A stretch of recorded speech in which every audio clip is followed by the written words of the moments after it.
வணக்கங்க. இன்றைக்கி நான் செய்ய போகிறது புதினா மல்லி துவையல். அதுக்கு தேவையான பொருள் பாதி அளவுக்கு புதினா, பாதி அளவுக்கு மல்லித்தழை. ஏன்னா ரெண்டு சேர்ந்து செஞ்சோம்னா டேஸ்ட்டு நல்லாயிருக்கும். வெளிநாட்டிலலாம் கொஞ்சம் கொஞ்சம் தான் இருக்கும் புதினா.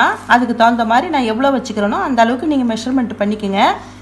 பூண்டு 15 பல், காஞ்ச மிளகாய் 8, புளி நெல்லிக்காய் அளவுக்கு புளி, ஒரு துண்டு இஞ்சி.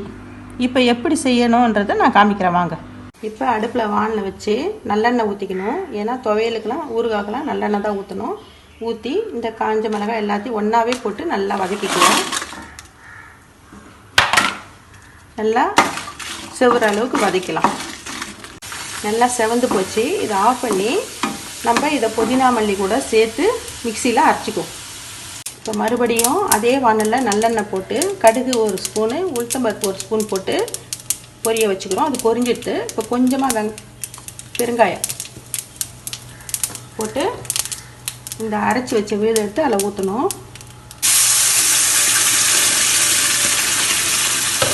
இப்போ தேவையான உப்பு போட்டு இதை மூடி வைக்கணும். இதை மூடி வச்சிடணும், இல்லைன்னா மேலே மேலே தெளிக்கும். அது நல்லா கட்டி ஆகிற வரைக்கும் மூடி வச்சு கிண்டி விடணும். இப்போ பாருங்கள், இந்த புதினா நல்லா கட்டியாகிடுச்சு, கரண்டியில் ஒட்டாமல் வருது. இந்த டைமுக்கு நம்ம ஆஃப் பண்ணிக்கலாம். இந்த புதினா துவையல் உடம்புக்கு ரொம்ப நல்லது. இஞ்சி பூண்டுலாம் நம்ம சேர்க்கறதுனால ரொம்ப உடம்புக்கு நல்லது, ஜீரணமாகும். இதை அடிக்கடி செய்து சாப்பிடுங்க.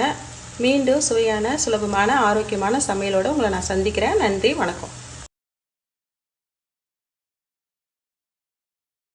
உங்களுக்கு இந்த வீடியோ பிடிச்சிருந்ததுன்னா லைக் பண்ணுங்க, ஷேர் பண்ணுங்க, சப்ஸ்கிரைப் பண்ணுங்க, மறக்காம பக்கத்துல பெல் டச் பண்ணுங்க.